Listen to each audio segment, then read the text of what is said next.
विश्वोत्पत्त्यादिहेतवे तापत्रय विनाशाय श्रीकृष्णाय वयं कृष्णं नारायणं वन्दे कृष्णं वन्दे जगद्गुरुं कृष्णं द्वैपायनं वन्दे कृष्णं वन्दे पितासुतम्। श्रीमद् भागवत महापुराण के अष्टम स्कंद में हम लोग हैं। तो अभी तक अष्टम स्कंद में हम लोगों ने गजेंद्र मोक्ष का प्रसंग देखा था और अब हम आज प्रवेश कर रहे हैं समुद्र मंथन के प्रसंग में। तो अष्टम स्कंद जो है वो मनवंतर स्कंद है। उसमें विभिन्न मनवंतरों के बारे में बताया गया है। तो शुरू से हमने देखा कि पूरी भागवत अब तक जो चल रही थी वो स्वयंभू मनु महाराज के मनवंतर काल में उनके संतानों के बारे में बताया गया। अब फिर दूसरा मनवंतर, तीसरा मनवंतर, चौथा, पांचवा मनवंतर। इन मनवंतरों में जैसे एक प्रसिद्ध घटना घटी, भगवान ने अवतार लिया, वो था श्री हरि के रूप में गजेंद्र को मुक्त करने के लिए। उसी तरह अब जो उससे अगला मनवंतर आ रहा है उसमें जो प्रसिद्ध घटना है वो है समुद्र मंथन की। तो समुद्र पांचवें मनवंतर के मनु के रेवत और छठे मनवंतर के मनु थे चक्षु। तो इस चाक्षु से मनु थे, महाराज थे। वहां पे भगवान ने अजीत नाम का अंश अवतार ग्रहण किया और समुद्र मंथन करके देवताओं को अमृत पिलाया। तो राजा परीक्षित जी बोलते हैं कि मेरे को ये भगवान का ये अवतार, भगवान की ये लीला विस्तार से जाननी है कि कैसे भगवान ने क्षीर सागर का मंथन किया, कैसे भगवान ने कश्यप अवतार धारण किया, कैसे मंदराचल को अपने पीठ पे धारण किया, कैसे देवताओं को उस समय अमृत कैसे मिला, कौन कौन सी अन्य द्रव्य समुद्र से प्रकट हुए, अन्य रत्न प्रकट हुए। तो भगवान की ये समुद्र मंथन की लीला बड़ी अद्भुत है। कृपया करके इससे मुझे विस्तार से बताइए। सूत जी कहते हैं कि भगवान ने सुखदेव जी ने राजा परीक्षित जी के इस प्रश्न का उत्तर दिया और एक समय की बात जब असुरों ने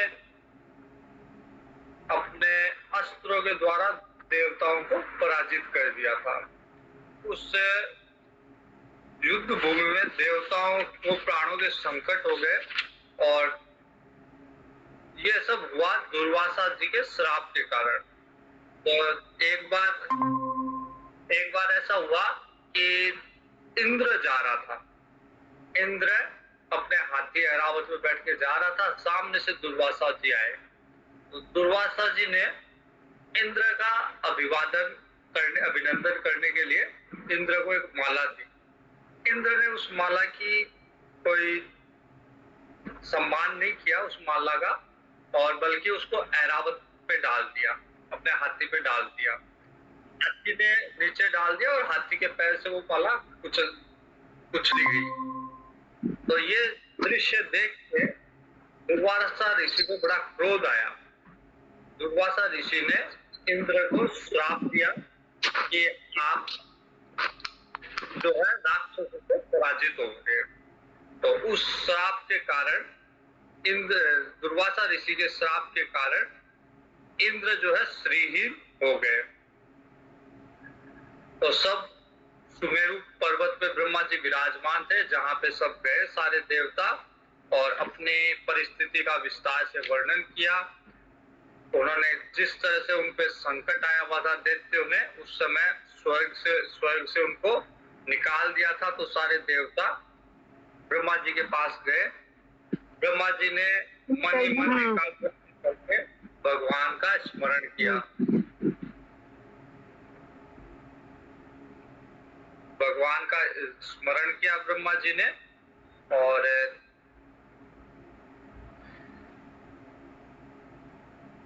ब्रह्मा जी कहते हैं कि अगर भगवान किसी की रक्षा करे तो उसको कोई भी परास्त नहीं कर सकता।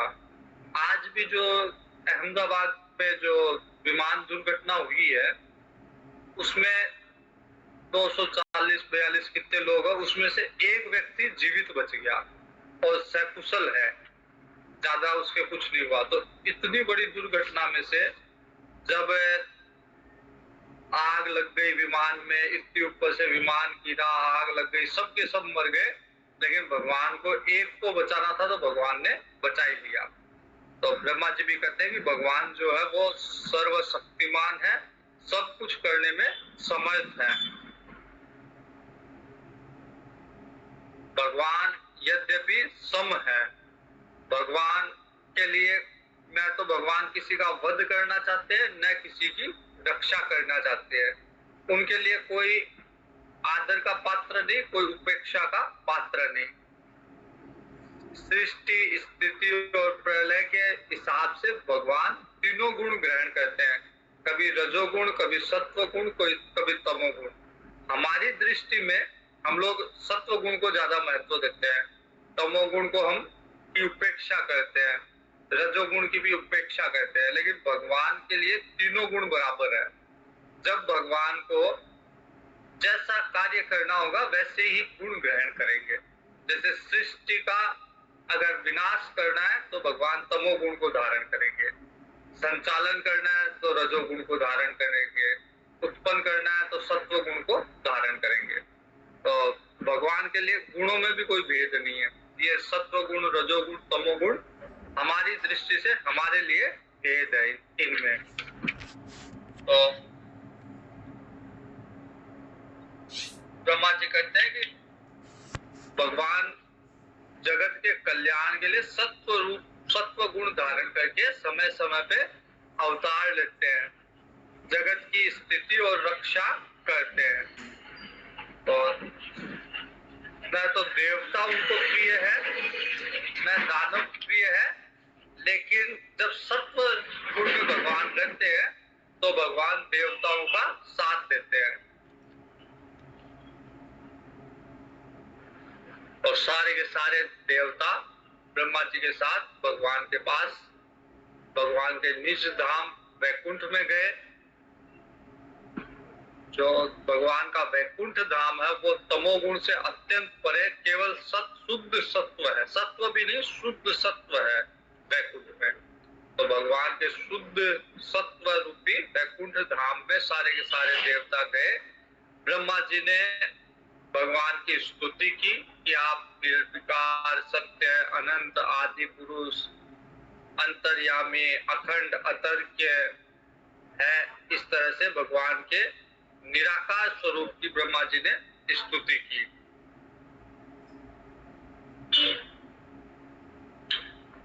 निर्गुण होके भी भगवान अलग अलग समय पे, अलग अलग युग में, समय के अनुसार अब गुणों को, माया को धारण करके अवतार लेते हैं। और भगवान का जो शरीर है ये जन कल्याण के लिए, लोक कल्याण के लिए भगवान अवतार लेते हैं। तो माया से मोहित होकर जीव अपने वास्तविक लक्ष्य को, वास्तविक स्वरूप को भूल गया है। वो इस माया रूपी संसार को पार नहीं कर पा रहा। माया और उसके गुण, इनसे प्राणियों के हृदय जो है वो, प्राणियों के हृदय भगवान से हट गए और माया में लग गए। भगवान सबके हृदय में समान रूप से विचरण करते हैं। तो इस तरह से ब्रह्मा जी ने भगवान के विराट स्वरूप का वर्णन किया कि भगवान जो है सारे के सारे पर्वत भगवान की अस्थियां हैं, सारे के सारी नदियां हैं जो भगवान की धमनियां हैं, भगवान अग्नि प्रभु का मुख है और होठ भगवान की माया है, कान भगवान के दिशाएं हैं, जो विराट स्वरूप भगवान का उसका वर्णन किया। उसके बाद में सुखदेव जी कहते हैं कि परीक्षित जब देवताओं ने भगवान श्री हरि की स्तुति की तो भगवान उन्हीं के बीच में से प्रकट हो गए वहां पे, और भगवान देवताओं की आंखें चौंधिया गई, इतना तेज भगवान में था। केवल शंकर भगवान और ब्रह्मा जी को छोड़ के कोई भी भगवान की उस छवि का दर्शन नहीं कर पा रहे थे। चतुर्भुज रूप में भगवान वहां पे प्रकट हुए। सुदर्शन चक्र भगवान के हाथ में था, भगवान पीताम्बर धारण किए हुए थे। तो ब्रह्मा जी ने कहा कि आप परम आनंद के महान समुद्र हैं, अनंत है, ऐश्वर्यशाली है, बार बार आपको नमस्कार। हम सब आपको प्रणाम करते हैं, नमस्कार करते हैं। आप अगर कोई साधक है और वेदों के द्वारा बताए हुए मार्ग पे चलता है तो आपके स्वरूप की उपासना करता है, उसके समक्ष ही आप केवल प्रकट होते हैं। अन्य कोई तरीका आपको देखने का और कोई तरीके से आप नहीं दिखाई देते। माया का संसार है, इसमें आपने माया के द्वारा ही इसमें आपने प्रवेश कर रखा है। वास्तव में आपके अलावा कुछ है ही नहीं। वास्तव में संसार में माया नहीं है, भगवान है, लेकिन फिर भी माया दिखाई देती है, भगवान दिखाई नहीं देते। भगवान ने ब्रह्मा जी ने भगवान की फिर स्तुति की। और फिर अंत में ब्रह्मा जी कहते हैं कि ये सब देवता आपके ही अंश हैं, तो इनके कल्याण के लिए जो भी आवश्यक है, आपका जो भी आदेश हो या आप स्वयं अगर करना चाहे वो आप कीजिए इन देवताओं के लिए, क्योंकि ये अविराक्षसों ने इनको खदेड़ दिया है, स्वर्ग से इनको निकाल दिया गया, निष्कासित कर दिया गया। अब ये बेचारे मेरे पास आए हैं सारे देवता, मैं इनको लेके आपके पास आया हूँ, तो आपको जो उचित लगे इन देवता के हित के लिए आप अवश्य करें। गंभीर वाणी में भगवान ने कहा कि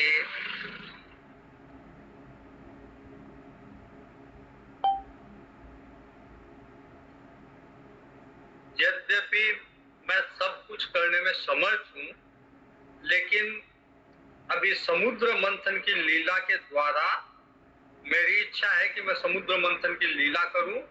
और देवताओं को संबोधित करते हुए भगवान कहने लगे कि ये जो समय है, इस समय असुरों पे मेरी कृपा है, मैंने असुरों पे कृपा कर रखी है, जिसके कारण ही उन्होंने स्वर्ग का राज्य प्राप्त किया हुआ है।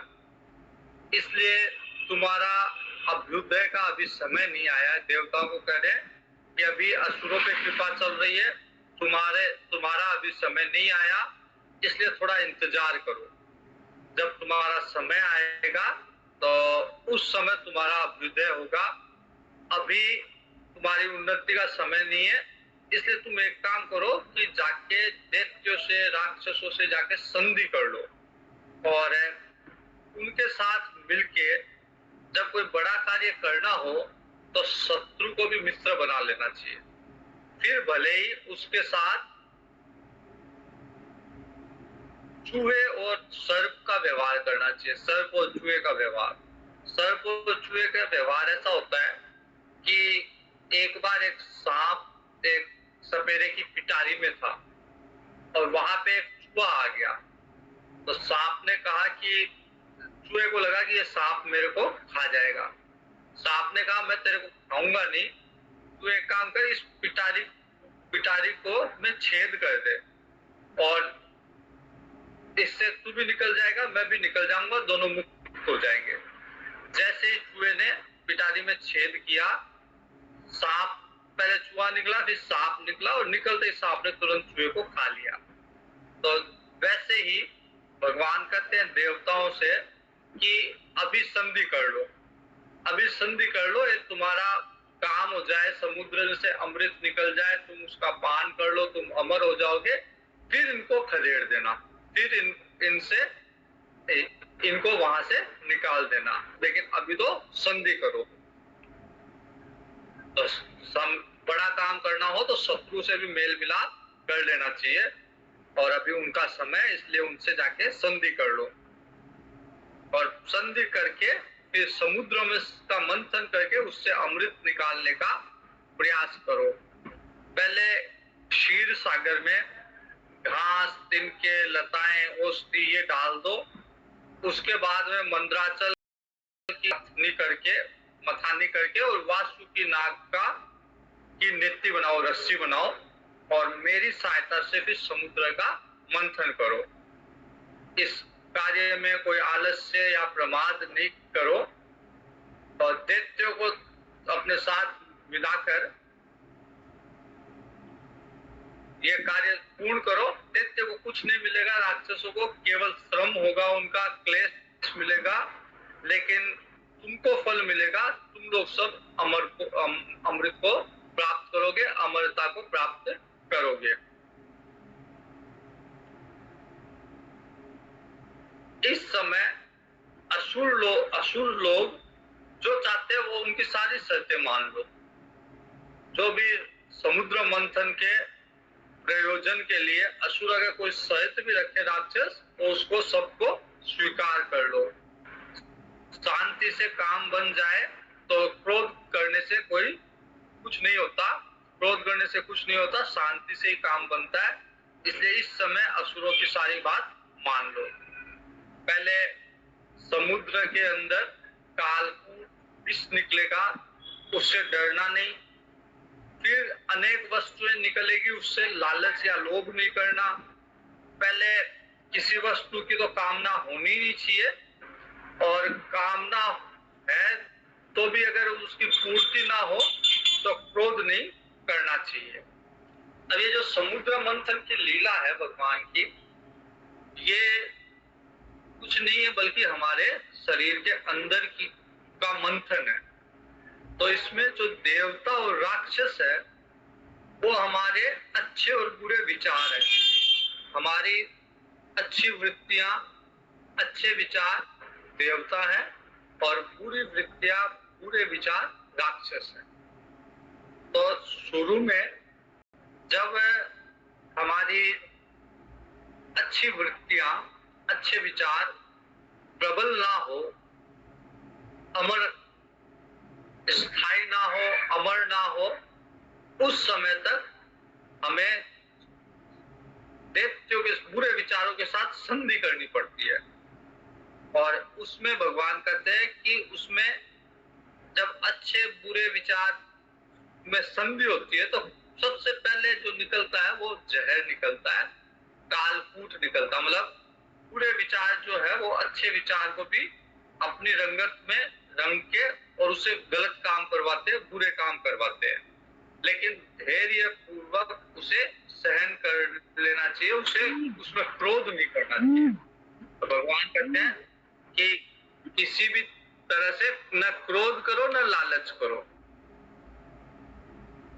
दैत्यों को कहते हैं कि एक बार, देवताओं को कहते हैं कि एक बार दैत्यों की सारी शर्तें मान लो, न क्रोध करो न किसी चीज का लालच करो। तो जब योग की स्थिति होती है तो सबसे पहले उसमें विष निकलता है, जहर निकलता है। तो भगवान शिव जो है वो ही उसको बचा सकते हैं, किसी के बस की बात नहीं है उससे जहर को ग्रहण करना। और उसके बाद में जब अन्य रत्न निकलने लगते हैं, अन्य रिद्धि सिद्धियां प्राप्त होने लगती है, उस समय अगर यदि कोई व्यक्ति लालच करता है, लोभ करता है, तो फिर वो आगे अमृत तत्व तक नहीं पहुंच पाता। इसलिए भगवान कहते हैं कि लालच नहीं करना और क्रोध नहीं करना। तो और जब जहर निकले तो उससे डरना नहीं।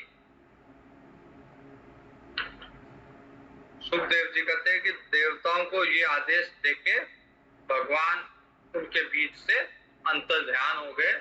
भगवान कभी भी प्रकट हो सकते हैं कहीं पे भी, और कहीं से भी अंतर ध्यान हो सकते हैं। जब भगवान चले गए तो ब्रह्मा जी ने, भगवान शिव ने, शंकर भगवान ने उनको प्रणाम किया और अपने अपने लोक चले गए।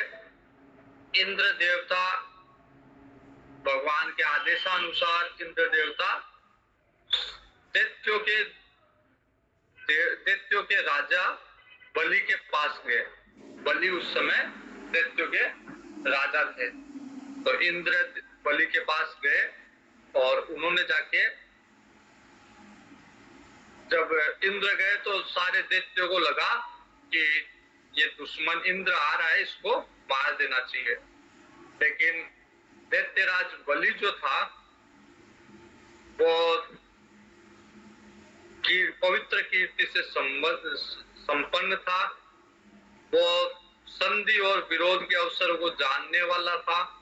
तो उसने कहा कि नहीं, बलि ने कहा नहीं, इंद्र क्या पता संधि करने के लिए आ रहा हो, इसलिए इंद्र को इस समय कोई नहीं मारेगा। इंद्र की मधुर वाणी को समझ से बलि राजा प्रभावित हुए और उन्होंने संधि के प्रस्ताव को स्वीकार कर लिया।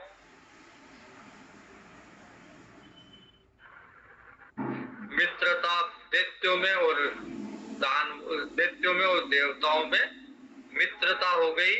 अब सब मिलके समुद्र मंथन का उद्यम करने के लिए तत्पर हो गए, अमृत को प्राप्त करने के लिए तत्पर हो गए और उन्होंने अपनी शक्ति से मंदराचल को उखाड़ दिया। दैत्य और देवता मिलके उन्होंने मंदराचल को उखाड़ दिया और समुद्र तट की ओर लेके चल रहे थे। लेकिन उनमें दोनों में घमंड हो गया। तो भगवान दोनों का घमंड नाश करना चाहते हैं, इसलिए मंदराचल पर्वत जो था बहुत भारी हो गया। अब वो किसी से चल नहीं रहा, न दैत्यों से न देवताओं से, और सबने हार मान ली। विवश होके उसे रास्ते में छोड़ दिया सबने। तब जब मंदराचल पर्वत भारी था, थोड़ा सा गिरा, तो उस समय अनेक दैत्य और देवता उसमें दब गए। तो भगवान ने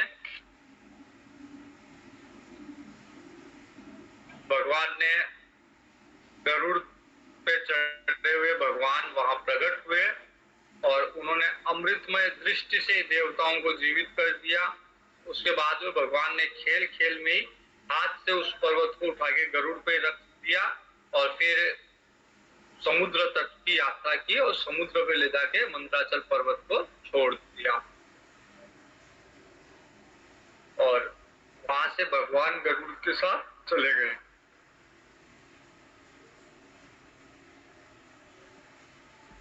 और मंदराचल पर्वत वहां आ गया पठानी के रूप में। अब रस्सी चाहिए, नेत्री चाहिए जो उसको मंथन कर सके। इसके लिए अब सब गए वासुकी नाग के पास और उनको वचन दिया कि अमृत निकलेगा तो उसमें आपका भी भाग होगा।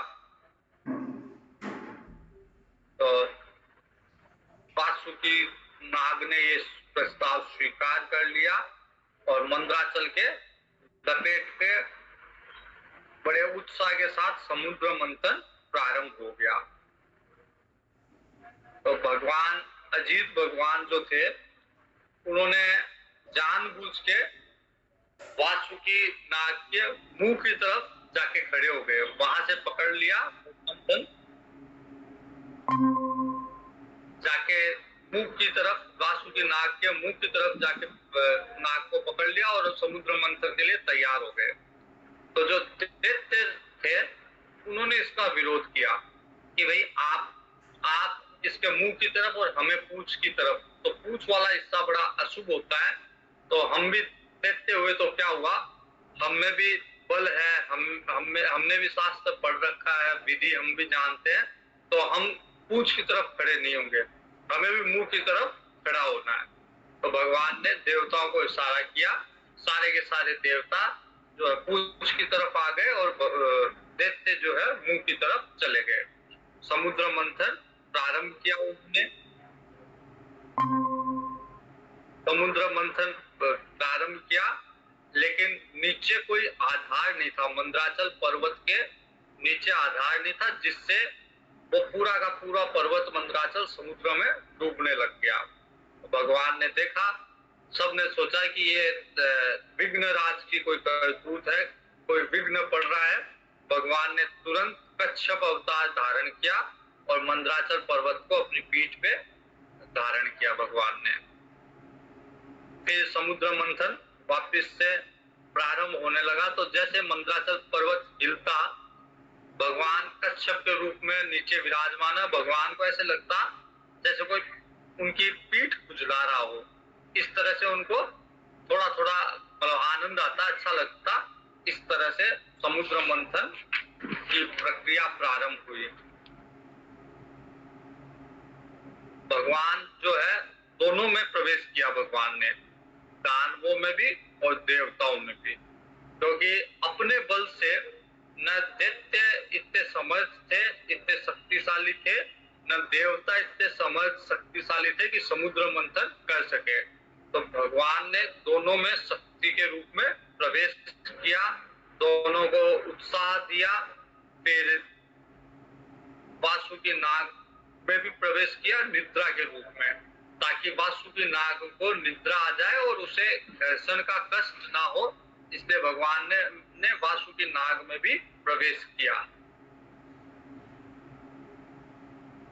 जैसे ही अब नीचे तो आधार मिल गया, भगवान कच्छप के रूप में उस आधार दिया भगवान ने मंदराचल पर्वत को, लेकिन जैसे ही मंथन प्रारंभ हुआ, जो पर्वत था वो ऊपर उछलने लगा। तो भगवान अजीत ने ऊपर से भी उस पर हाथ रखा ताकि पर्वत अब ऊपर ना उछले, और उसको ऊपर से भी दबाया। फिर दैत्यों ने और देवताओं ने दोनों तरफ से मंथन प्रारंभ किया। जैसे ही मंथन आगे बढ़ा, वासुकी नाग के मुंह से जहर निकला, तो उस जहर से सारे के सारे दैत्य जो थे वो जलने लग गए, काले हो गए और एक झुलसने लग गए। देवता बच गए, थोड़ा बहुत प्रभाव रहा क्योंकि वो पूंछ की तरफ थे। तो भगवान की किसी भी लीला का रहस्य व्यक्ति शुरू में नहीं जान पाता। जब भगवान मुंह की तरफ आए थे तो भगवान को पता था कि मुंह से इसके झाग निकलेंगे, इसलिए दैत्यों ने उसका विरोध किया। भगवान जानते थे कि दैत्य विरोध करेंगे, तो भगवान देवताओं को लेकर पूंछ की तरफ चले गए। सारे देवता भगवान की स्तुति कर रहे हैं, पुष्प वर्षा कर रहे हैं, समुद्र मंथन की प्रक्रिया चालू हो गई।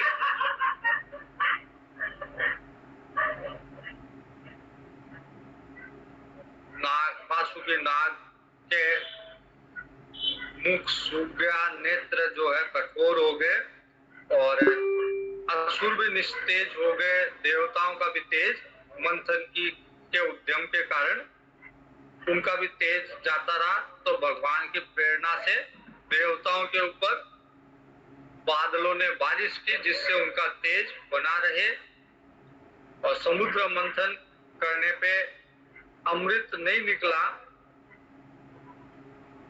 तो भगवान स्वयं फिर दोनों तरफ भगवान स्वयं मंथन करने लग गए। न दैत्यों से अमृत निकला न देवताओं से, तो भगवान ने फिर स्वयं दोनों तरफ से मंथन प्रारंभ किया। और उस मंथन में सबसे पहले निकला हलाहल विष। तो हलाहल विष से सब जलने लग गए और सारी दिशाएं चारों तरफ विष फैल गया, कोई बचने का उपाय नहीं रहा। तो सब फिर भगवान शिव की शरण में गए। भगवान शिव जो है सती जी के साथ कैलाश पर्वत पे विराजमान थे। तो सब देवता और दैत्य मिलके भगवान शिव की शरण में किए गए और भगवान प्रजापति ने, भगवान ब्रह्मा जी ने भगवान शिव की स्तुति की और कहा कि आप ही एकमात्र इस विश्व को ग्रहण करने में समर्थ है। सृष्टि की स्थिति आपसे ही है। भगवान शिव की स्तुति की। भगवान ने देवताओं की बात को स्वीकार कर किया और अपनी सती जी से भगवान शिव ने कहा कि प्रजा पे बहुत बड़ा दुख आया हुआ है। समुद्र मंथन से निकला हुआ ये कालकूट जो विष है, इसके कारण पूरी प्रजा भस्म होने वाली है। तो अब मेरा कर्तव्य है कि मैं इनको निर्भय करूं। जिसके पास शक्ति सामर्थ्य हो उसको उसकी सफलता इसी में है कि वो ऐसे लोगों की रक्षा करे जो दीन हो, दुखी हो, जो अपनी रक्षा स्वयं नहीं कर पाए। तो इस समय मेरी प्रजा जो है वो दुखी हो रही है, तो इसलिए मेरा ये कर्तव्य है कि मैं उनकी रक्षा करूं। दूसरे प्राणियों के प्राण की रक्षा करनी चाहिए। मैं इस विष को भक्षण करता हूं ताकि मेरी प्रजा सुरक्षित रहे, उनका कल्याण हो। भगवान शिव ने विष पान करने के लिए तैयार हुए।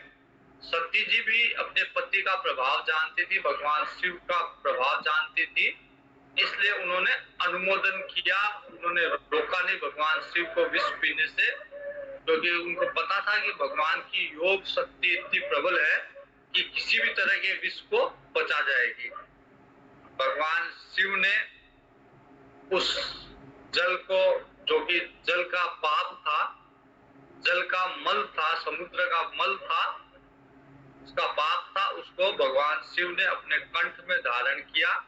कंठ भगवान का नीला हो गया और भगवान के गण से सर्प रूपी गण उन्होंने आके भगवान के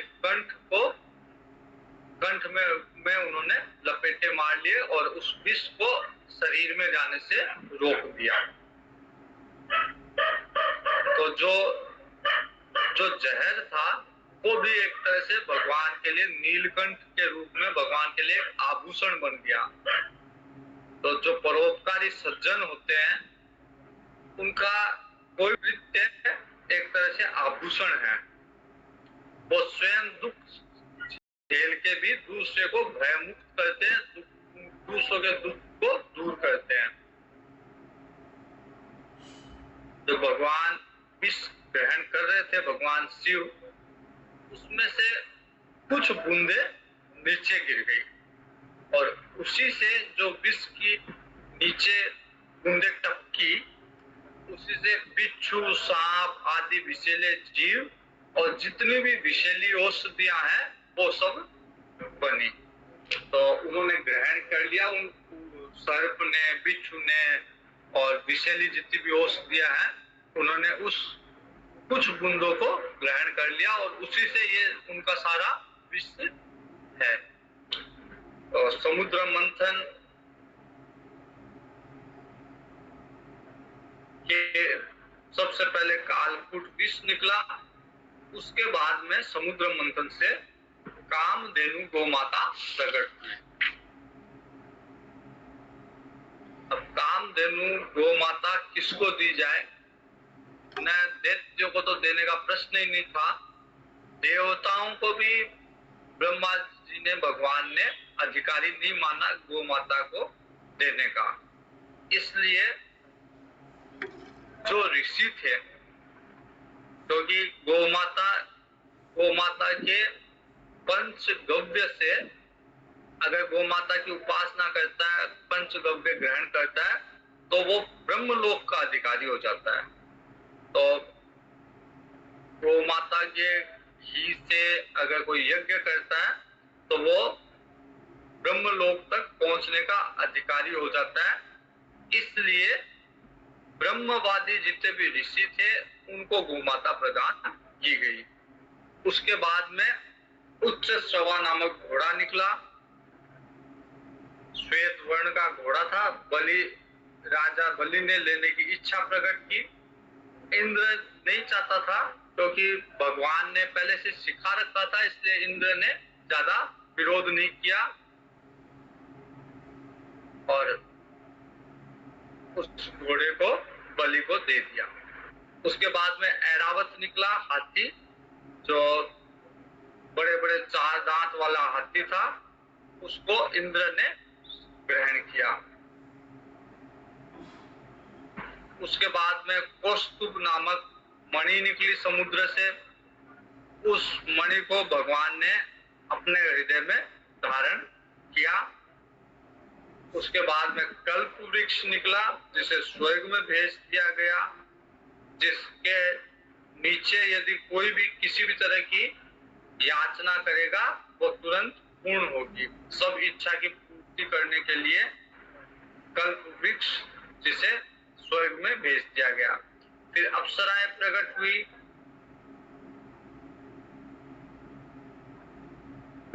इसके बाद में लक्ष्मी जी प्रकट हुई, जो भगवान के पास स्वतः भगवान के पास चली गई।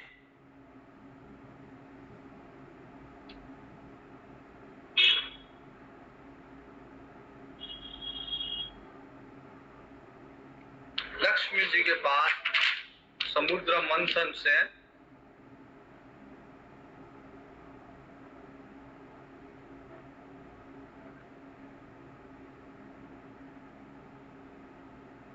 वारुणी देवी प्रकट हुई और वारुणी देवी को असुरों ने ग्रहण कर लिया, दैत्यों ने ग्रहण कर लिया। फिर एक अलौकिक पुरुष प्रकट हुआ, धन्वंतरी भगवान के रूप में, और अमृत का कलश लेके धन्वंतरी भगवान प्रकट हुए।